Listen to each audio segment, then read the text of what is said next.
Marshall, why don't you come over here, please? Somebody? Hello?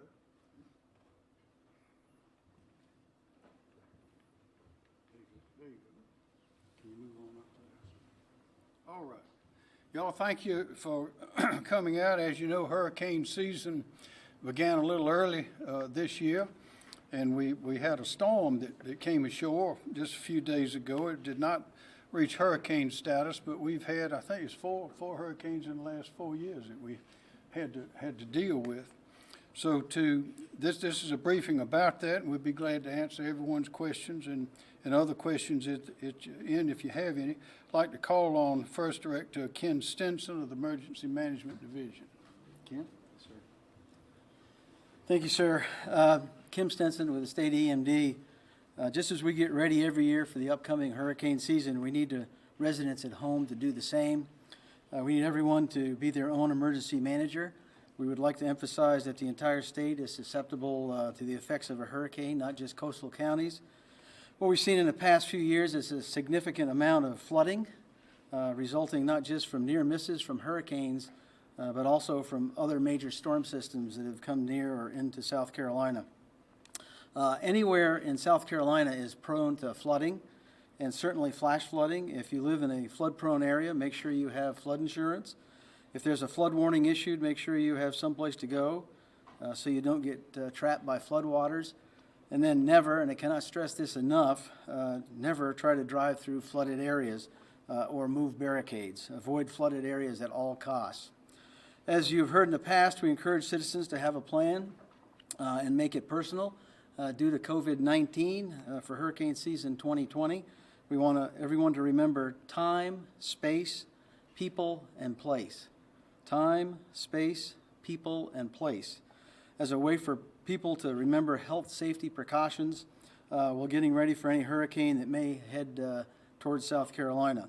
So for time, give yourself enough time to prepare for a hurricane. Space, make social distancing a part of your every aspect of your hurricane planning. People, make sure all the people in your family know your hurricane plan and make sure that they too know what to do to stay healthy. And then place, know where you will go once the evacuation order is issued for the area.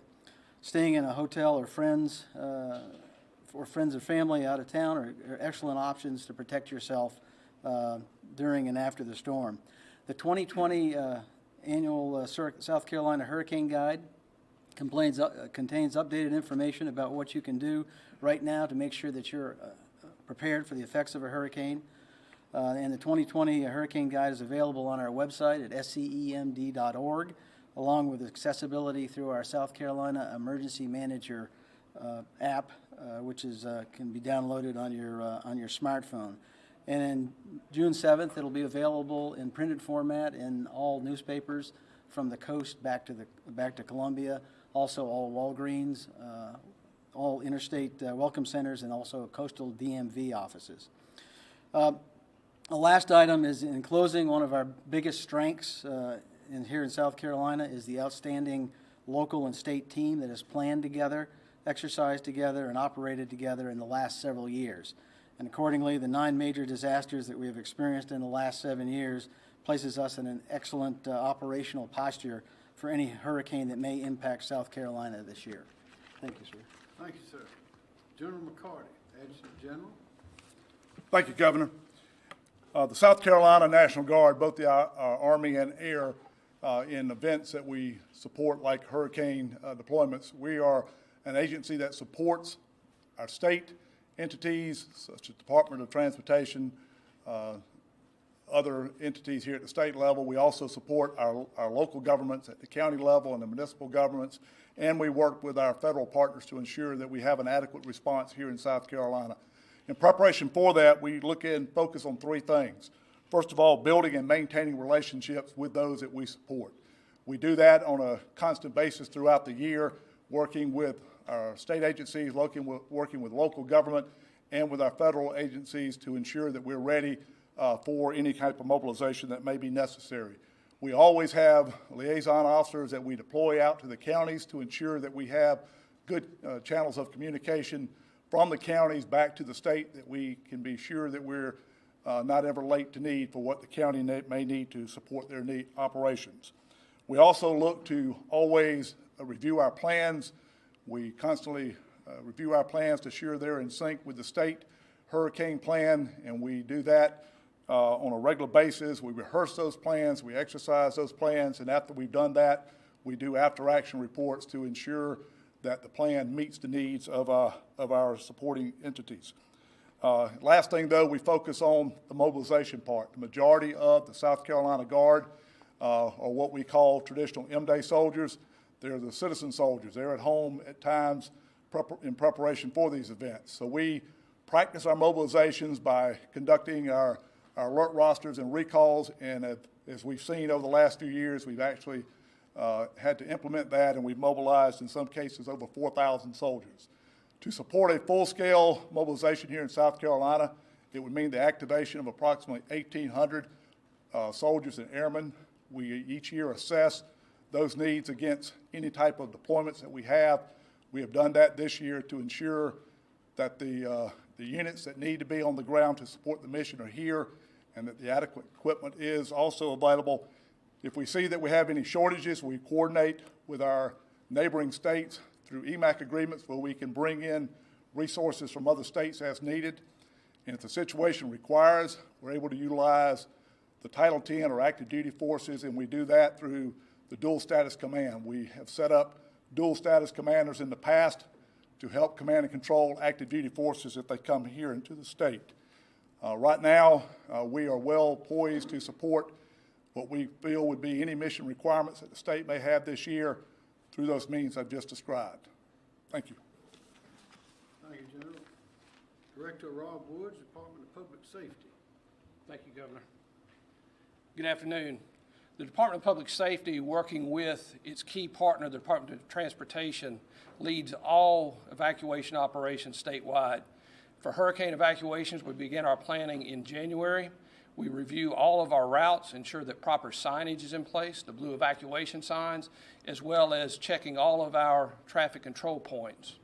Following that, we meet regionally with all of our state and local law enforcement partners, as well as the National Guard and local Department of Transportation, to ensure that all the commitments for resources and personnel are in place in the event that we have to execute an evacuation. The last piece of the planning process is our exercise. This year, our full-scale exercise will be on June 25th, in which we'll test all of our reversal plans for each of our regions, and that will complete our planning process for this year's hurricane season. Just as a point of emphasis as we move into the season, as Director Stinson has mentioned, we want to ensure that every citizen is prepared to evacuate if they're called to evacuate. And from our perspective, there's really two key pieces of advice in that regard. First of all is to ensure that you know your route. It's really critical that folks know their routes and follow their routes so we can distribute all that evacuation traffic evenly and keep the traffic moving as efficiently as we can. The second piece to that is this. Folks are become very, very dependent on their GPS, and we understand that. But in the case of an evacuation, a hurricane evacuation, we ask that you follow those blue signs as opposed to the GPS. That ensures that you stay on your proper route so that we don't put you in a situation in which you try to get to another route and we can't effectively integrate you into that traffic. Thank you. Thank you very much. Deputy Secretary Leland Colvin, Department of Transportation. Thank you, Governor. Well, Good afternoon. SCDOT stands ready for hurricane season. We've got our pre-position contracts in place, have completed that, and we're working very closely with Director Woods and DPS on the evacuation component. And at this time, I want to show some enhancements to the I-26 lane reversal that we've completed over the off-season. We'll put that on the screen.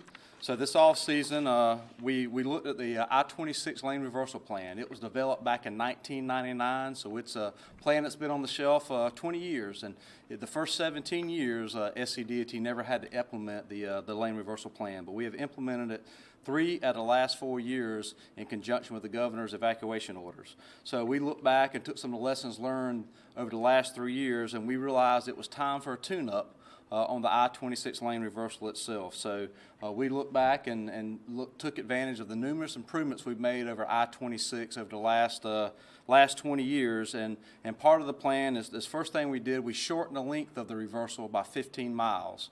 So instead of starting in a reversal at I-526 in the Charleston end, we moved that up to just the north side of Somerville next to the new Nexton Parkway. And by shortening the evacuation route for the first 15 miles, we're able to provide greater flexibility in the metro Charleston area, especially getting back and forth to hospitals and then also the airport as you evacuate. Also, we made an enhancement on the very western end as you go into I-77. If you recall, over the last 3 times we instituted the lane reversals, we had a lot of congestion there at the western end as you get on the I-77. So we made some improvements there to allow the normal westbound lanes to continue on to I-26.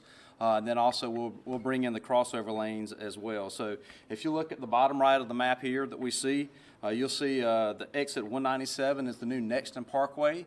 We're going to build a crossover there, so we're going to cross over the left lane going westbound. They will go into the new reverse lanes, and you continue in those reverse lanes. And we've also added 2 additional entry and exit points. The first one is exit 159, which is Homestead Road. That's between Bowman and the south end of Orangeburg. There's a gas station there, so folks can get off, refuel, get refreshments, use the bathroom. And then we have a second entry point or exit point at exit 139, which is Burke Road.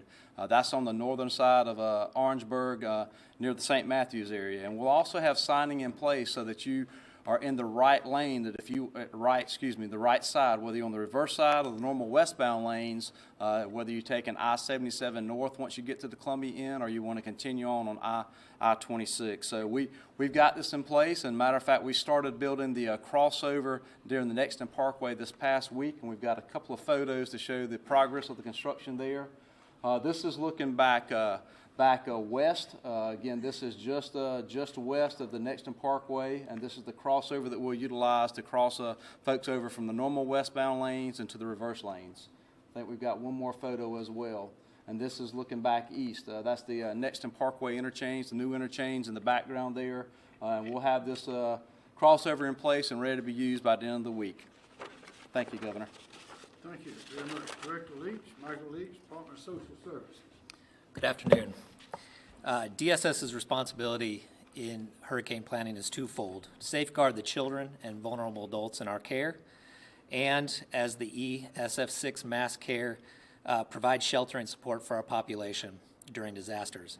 DSS has the responsibility to provide personnel for assisting and manning the shelters.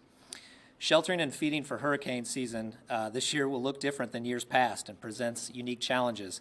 COVID-19, high-risk individuals, asymptomatic carriers, potential early season hurricane with the majority of our staff still working remotely, and increased caseloads. For just sheltering the population, we know we have to allocate almost 3 times the space per individual. So going from 40 square feet to 100 square feet per person, which includes cots, in order to maintain social distance and mitigate virus spread. So we're looking at about 1/3 of the capacity within each shelter. We've implemented changes, screening questionnaire and temporal check by the Red Cross staff to match CDC, DHEC, and Red Cross guidance on health screening to help mitigate risk of exposure in a shelter for both staff and clients. For PPE, Red Cross will have some PPE on hand, and EMD plans to pre-order PPE in case needed for congregate shelters, and DSS will help facilitate getting those PPE to the pre-planned shelter locations. Feeding operations and shelters can no longer be congregate feeding in cafeterias like before, and now we'll be boxing up individual meals for safety. So feeding entities will assist with this, including the Red Cross. We are also identifying areas in every shelter where to conduct screenings with our partners, as well as maintaining social distancing and provide options for those high risk, possibly exposed or positive for COVID-19. If COVID positive or elevated body temperatures, we will be isolating away from the general population in a pre-designated area until they can be transferred to a non-congregate care setting through a DHEC triage line. It is critical for the public to be aware of the items to bring as you head to a shelter. things like prescription medications, extra clothing, pillows, blankets, hygiene supplies, anything needed for children, diapers, formulas, toys, important documents. And if a client shows up with a pet, we will assist the client and find a temporary safe place for the pet, either in a separate area in the shelter or a pet shelter. We will be working with local DHEC offices to ensure that those already isolating for symptoms of or have tested positive for COVID have a place to go separate from the general population. Thank you. Marshall Taylor, General Counsel of the Department of Health and Environmental Control. Thank you, Governor. As Director Leach said, this is going to be a challenging year for us due to the COVID-19 pandemic, but we think we're up to the challenge with our partners. We're joining EMD this season in encouraging South Carolinians to include COVID-19 safety precautions in their hurricane preparedness planning. As part of this effort, we're asking everyone to include cloth masks, soap, hand sanitizer, disinfectants, and other over-the-counter medicines for treating mild symptoms in your emergency supply kits. In addition to encouraging everyone to take individual steps to protect the health and safety of themselves and those around them, DHEC has taken innovative measures to continue to respond to COVID-19 while also preparing to support the state for the potential impact of a storm. This includes planning for challenges to potentially having to operate medical needs shelters during COVID-19, where we won't be able to have congregate settings as previously before. So we're working with our partners to identify unique ways to provide the services needed, looking at utilizing hotel rooms, identifying alternate care site locations, setting up COVID-19 only locations to try to limit the spread, lowering the census where we are forced to have congregate care in each location, and generally providing infection control and monitoring guidance. By taking the time to prepare now, we will all be able to better deal with emergency when it happens. So in addition to having a plan of action in place, please remember to give yourself time to prepare for the hurricane. Please be prepared. Give yourself a safe space. Think about social distancing as part of every aspect of your plan. And make sure that all the people in your family know what to do to stay healthy. You know where to go in case of evacuation. Know your route. Have a plan. While we've never conducted a hurricane operation during a pandemic, we feel certain that together with our partners, we will be able to meet the challenge to protect the residents of South Carolina. Together, we are South Carolina strong. Thank you. Thank you. Well, as you've heard, this is a very challenging year. This, according to the weatherman, it will be a heavy hurricane year. We've already seen a record number of tornadoes and a record number of strong tornadoes in South Carolina. We've already been wrestling with the pandemic, coronavirus, since wrestling hard since March. Now we're entering hurricane season, and it's forecast that this will be above average in the number and strength of hurricanes. And then recently, as a result of the events in Minnesota and prior events with the tragic, unforgivable death of George Floyd, we are experiencing protests, which we welcome, but also experiencing violence, which we do not. Our National Guard is always ranked at the top in the United States for readiness, and they've demonstrated that yet again, General McCarty, with troops in Afghanistan, and also I think about 500 involved in the COVID response, and now hundreds on standby in South Carolina to assist as necessary with law enforcement measures. And then again, just 2 days ago, asked by the Pentagon to go to Washington, and we are there at the strength that they asked in probably record time. So this is a challenging time for us, but we must be ready for these hurricanes, because if we've seen them before, we are highly experienced in our coordination, collaboration, and communication amongst all of the various capacities in the state. But there's a lot of challenges coming at one time. And as for hurricanes, we know there are a lot of moving parts and things that must be done to keep our people safe. And one has been mentioned is don't count on social media and your GPS, but official sources for your information. And those blue signs, we've had people in the past that thought they knew a shortcut, and they would take the shortcut and get to a spot where the road had been blocked or was washed out. And there they were, and they couldn't get back to where they started.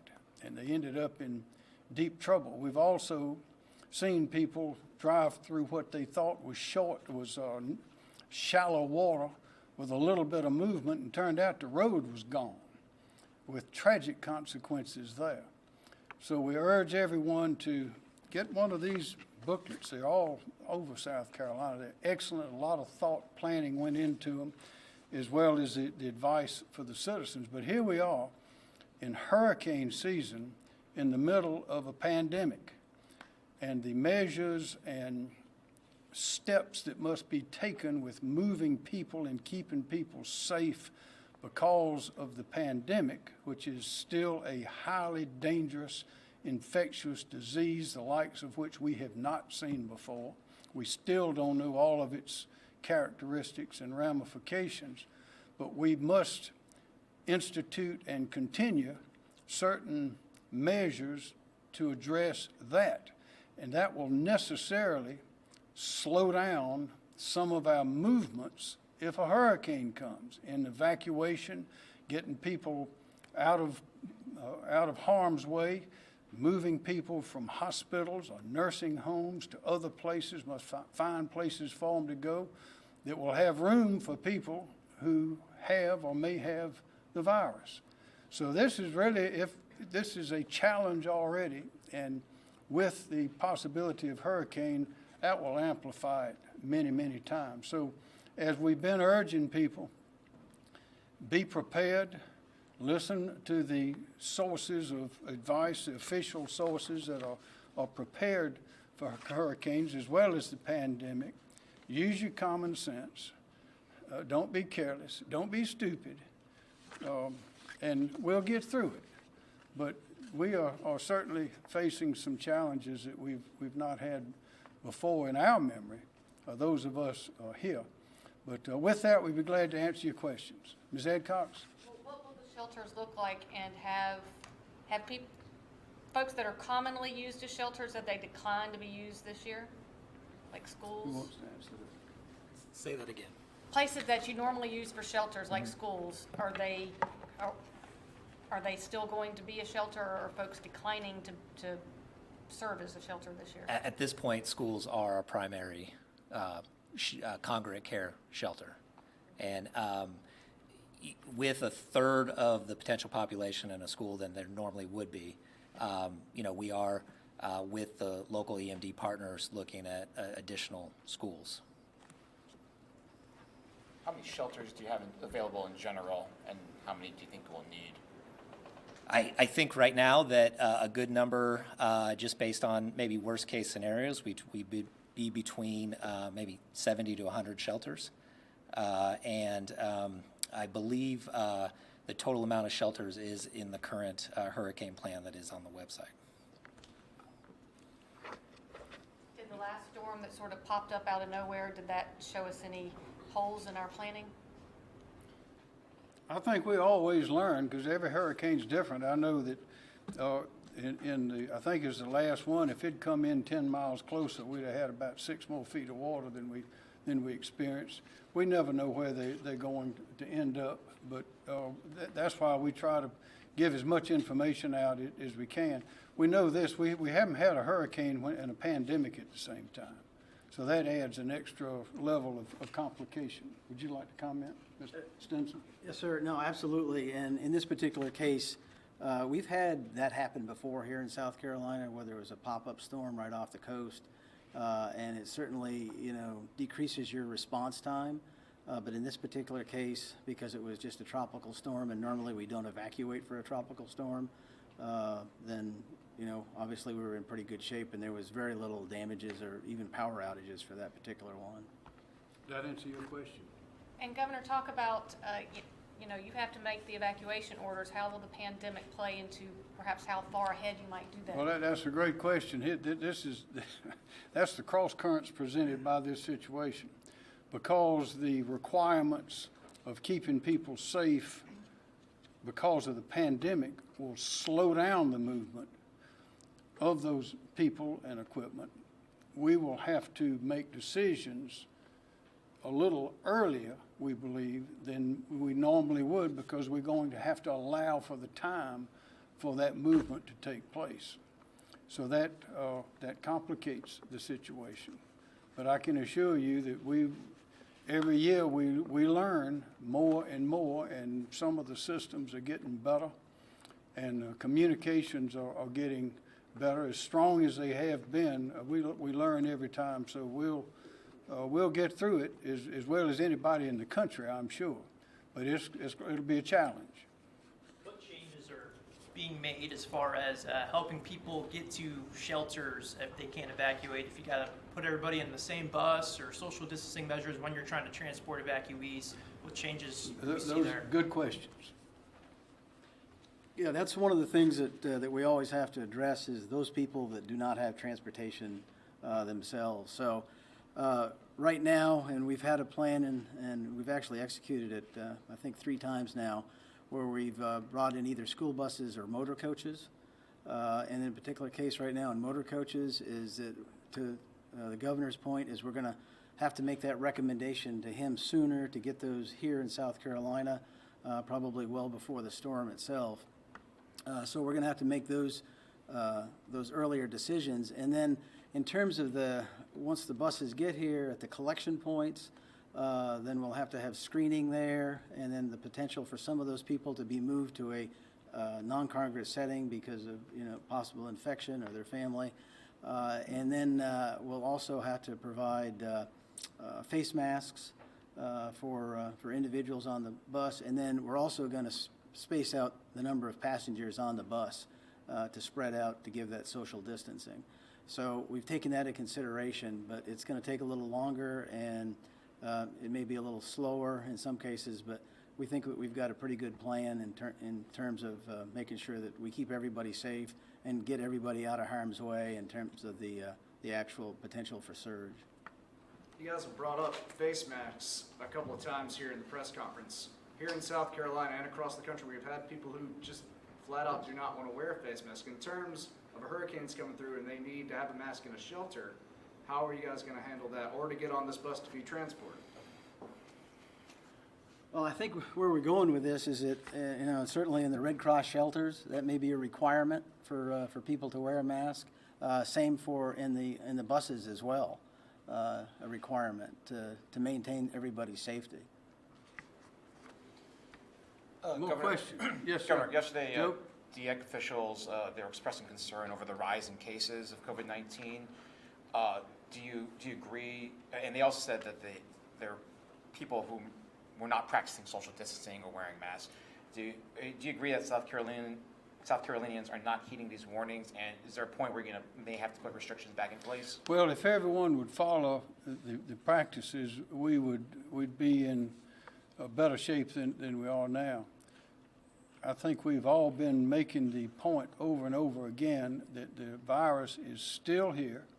It's still just as dangerous as it was before. This is a new virus. We don't know exactly what the weather may do to it. We don't know. We're learning that it is more than just respiratory. It goes to other organs. It's not like any virus that we know of.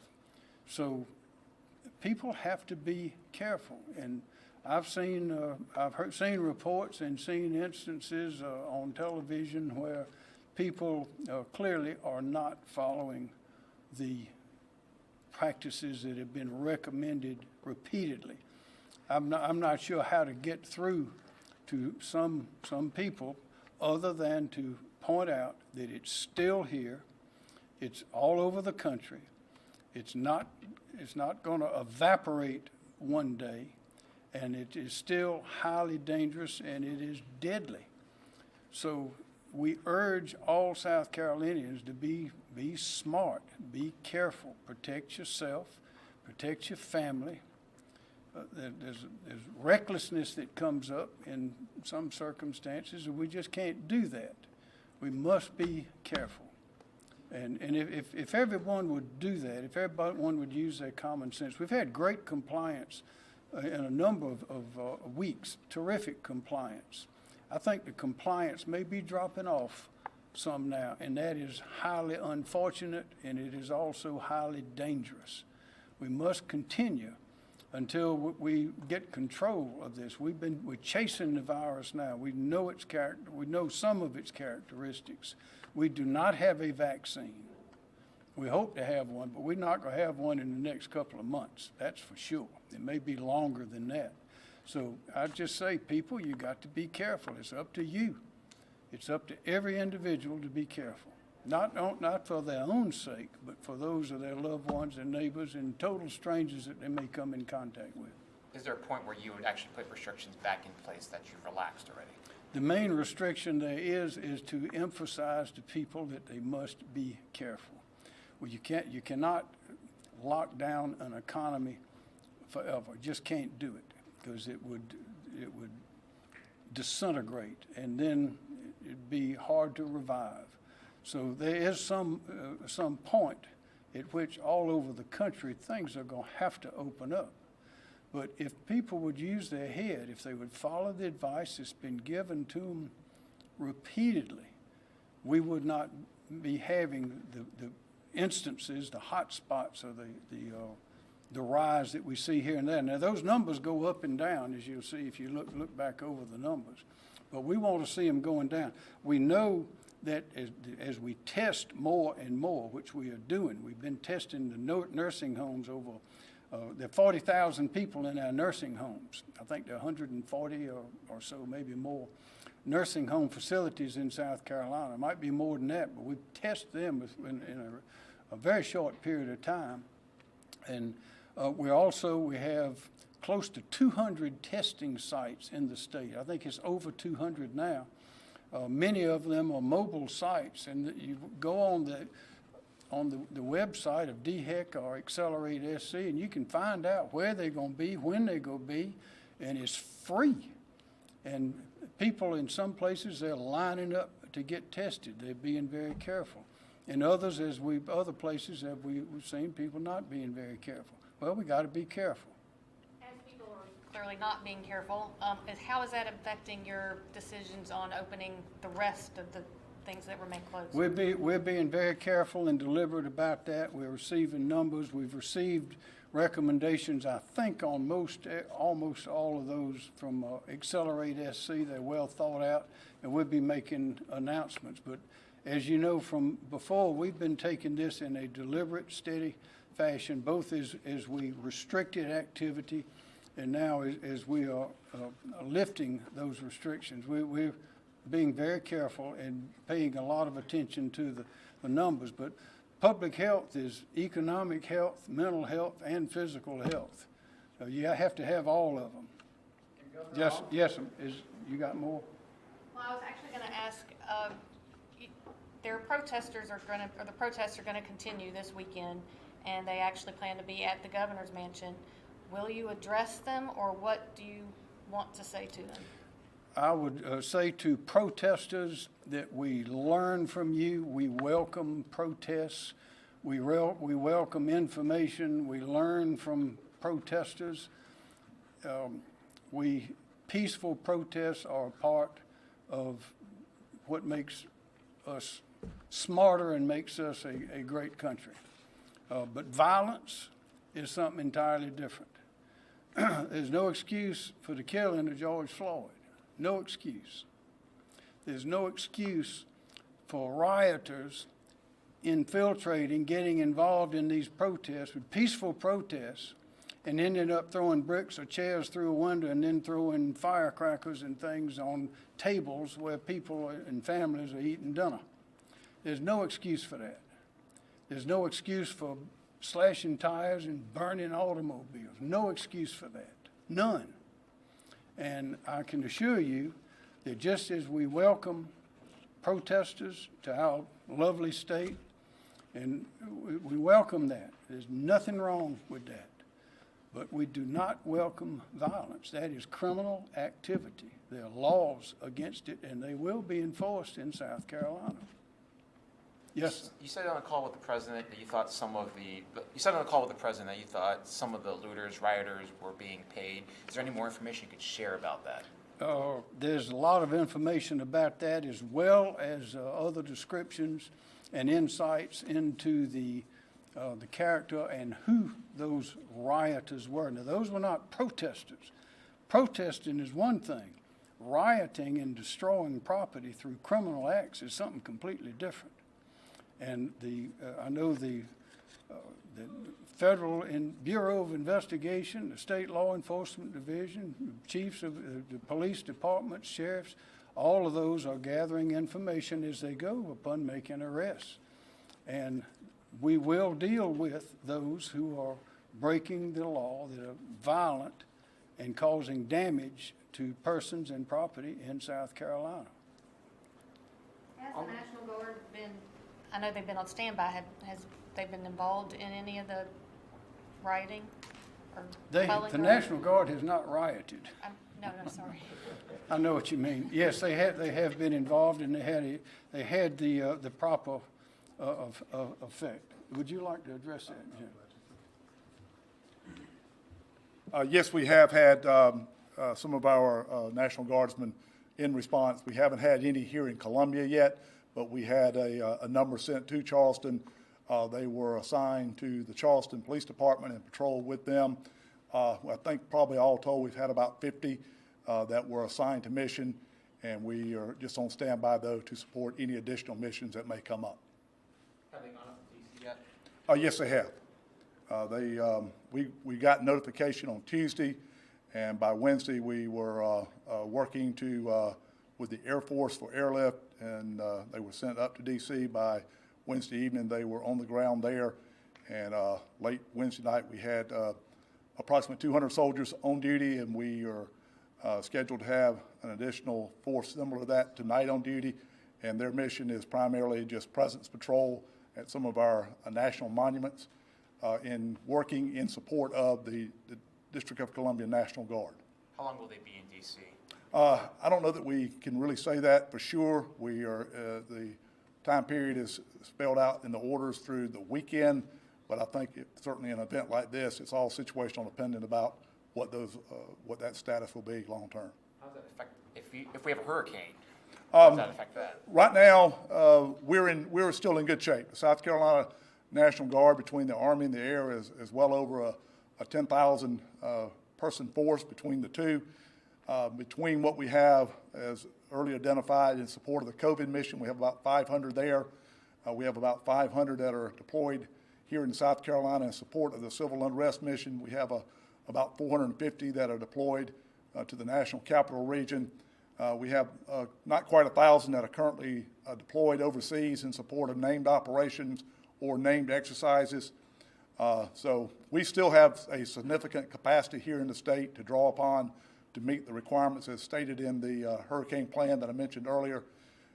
I don't see at this time that we would have any issues except in areas that we traditionally have issues. We normally have to look to, and depending upon the storm's impact to the state, to bring in through EMAC, and that's the Emergency Management Assistant Compact. We have to bring in, and have done so, engineers from other states. North Carolina came in 2015. Occasionally we have to bring in MPs, and we always look to have at least aircraft available to support search and rescue, operations there. But outside of that, the general purpose troops, we're normally in very good shape to support all the needs that we have here in the state. That answer your question? Yeah. Are there more questions? Yes, Governor. Let's go to this man over here first. So yesterday, the South Carolina Legislative Black Caucus held a press conference, and they had mentioned just some things they would like to see done in response to these protests and the death of George Floyd. Some of those things include a council or a commission that would look at police reform efforts in South Carolina, passing a hate crimes bill here in the state, and then the other thing as well is fully funding police body camera laws. Have you had conversations with them about these, or looking at potential reform efforts in response to these protests? Yes, I think I've spoken to a number of the leaders there, and we had a conversation here on Sunday, as you remember, when we had a lot of the leaders of the African American community here with us. And those talks and ideas are ongoing, and you will see some activity as well as a lot of recommendations that will come out of these conversations. And there may be a formal group, large or small, or several others, but this is a good time to take a good look at what we can do better in a variety of situations. Yes, sir. Yes, sir. So as we've said this whole time, coronavirus is still with us, and we're still talking about what we can do to reopen the economy. Do you think that businesses should be mandated to follow those CDC guidelines to make sure that they're still reopening safely and that people can have that kind of confidence to go back and that we can keep the numbers down? And if not, why? No, the main thing we can do is make it very clear as to what people need to do. There is some point at which mandates simply do not work because they are unenforceable largely. But to emphasize to people the facts, that is to inform, knowledge is power. When people understand the consequences of the behavior perhaps that they are involved in or that they see, when they stop and realize the consequences of that is when you get good results, and that is what we're counting on the people of South Carolina to do, as we have from the very beginning. And it has worked so far. We've seen we know that we're going to get more positive tests because we're giving many more tests statewide than we were doing before. So naturally, if you double the amount of tests, you may double the amount of positives. The numbers will go up and down, but in the end, the only way to keep the people safe is to have the people themselves take it upon themselves to follow the best practices, follow the rules, understand they're dealing with a very dangerous virus that is still here just as it was back in March, and just as we saw it explode in New York and other places. That same virus is still here. It's not left. It's not going to leave. And we got to be careful. Particularly, the weather's warming up. People want to get outside. A lot have stayed inside. They're ready to get outside, and we're all for that. But you've got to be careful. Got to be careful, inside or outside. You got to be. All y'all were tested for, or given the thermometer thing before you came in here, I believe. Well, that's because we're being careful here. I think you're pretty safe right here. Well, in some places it's not like that, but people need to be careful. Any more questions? Yes, sir. Governor, Journal Mattis yesterday, I think in an op-ed, said that he thought the president was being intentionally divisive. I was wondering what you thought about his comments, and do you agree with them? Well, that's General Mattis's comment. I think the president is very able to explain himself. We're in a difficult situation, and with this virus, and in South Carolina, we have hurricanes on top of that. So we have plenty to concentrate on here. Yes, sir. If I could, Governor, if we could talk a little bit more about President Trump. On the call with him, you basically agreed with what he was saying, that strength works and you have to dominate, and you spoke about having Humvees roll through the streets of Charleston. That's right.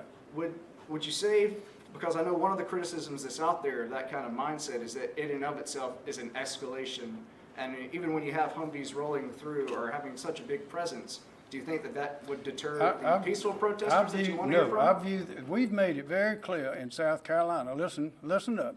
We made it very clear we welcome protests. We've had a lot of protests over the years in South Carolina and had no trouble with them at all.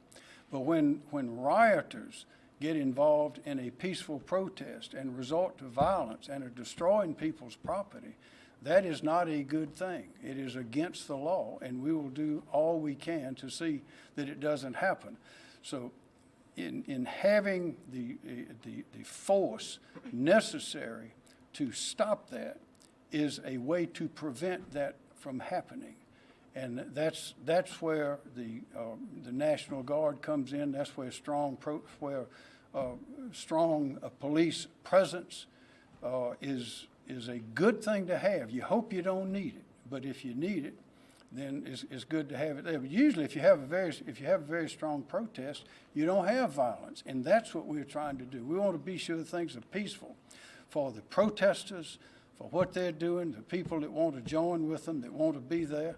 Things are peaceful for those who have businesses, who have families, who's living in their homes. We want to be sure to maintain law and order and peacefulness and safety for those people. And Ronald Reagan used to talk about peace through strength. Well, this is an iteration of peace through strength. I see it as a de-escalation of violence. That is the whole purpose. Well, still, when you bring that up, though, personally, I just honestly don't know many people who, if they see military Humvees or military-style Humvees rolling through the streets, that they want to be there no matter what they're there to talk about. I understand how you say that it could stop rioters, but the peaceful protesters were also some folks who were still out there, and then they saw this rolling through. What kind of mindset would when there's a curfew in effect, it's time to go home. And if there's a strong presence at that time, then that's another indication it's time to go home and be peaceful and go home. Last question, What do you think of President Trump clearing Lafayette Square in order to take a picture in front of St. John's Church? I don't know the details on that. I've only heard what some folks have said. I know it's a very difficult situation up there in D.C. right now, and that's demonstrated by the fact that we've sent guardsmen up there. That's a tough situation. Thank you. Thank you.